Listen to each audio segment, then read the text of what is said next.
I do a lot of public speaking, and I never get nervous. I've been doing it for a long time. But for some reason, when I'm asked to get up and talk about a friend, somebody that I've known for 25 years, I get a little panicked. And it's because I have to somehow sum up a relationship in just a few moments that initially feels impossible to do. So I have to say this next thing also. My favorite part of any wedding is the toast, because you know it's like the toasts are the heartfelt message to the bride and the groom, and right afterwards we get to eat cake. So that is my favorite part.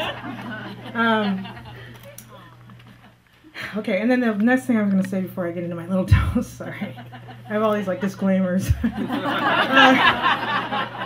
that I am probably going to start crying.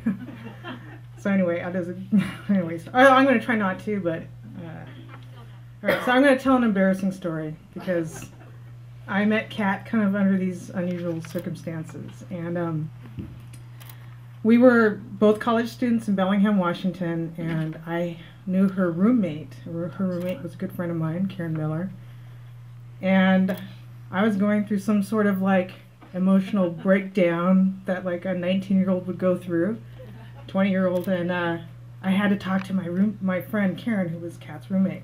I had never met Kat before. So I run over to Karen's house, I knock on her door, and Kat, a couple minutes later, like 10 minutes, well, it's probably like 10 minutes later, because I had to bang really hard, it was 4 in the morning. And Kat comes to the door, I'd never met her before, and she's like, who the hell are you? And I'm like, I'm editing a little bit. Kat wasn't too thrilled that I had woken her up in the middle of the night, and she was very comfortable telling me so. And as I kind of barged past her into the house, I muttered a very naughty word to her, and she muttered a couple naughty words back to me. This is a true story. And I remember thinking, that girl, I don't like that girl. And although I don't make it a habit of like waking up my friends anymore at 4 a.m., I have woken up Kat plenty of times in the last 2.5 decades. She's not ever gotten mad at me since that night. Sorry. Okay. Okay.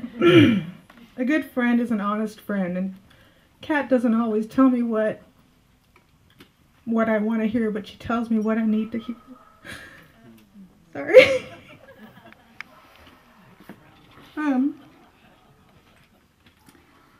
She's helped me to be a better person through example, as she's always shown me tremendous compassion. I'm sorry.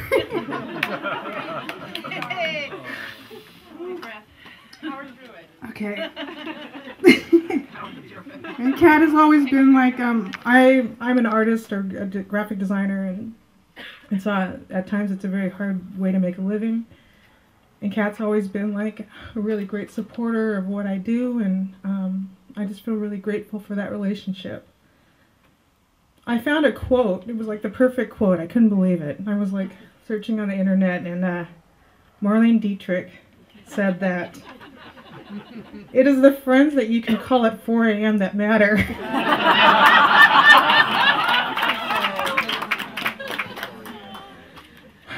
Friendship isn't a big thing, but it's a million little things.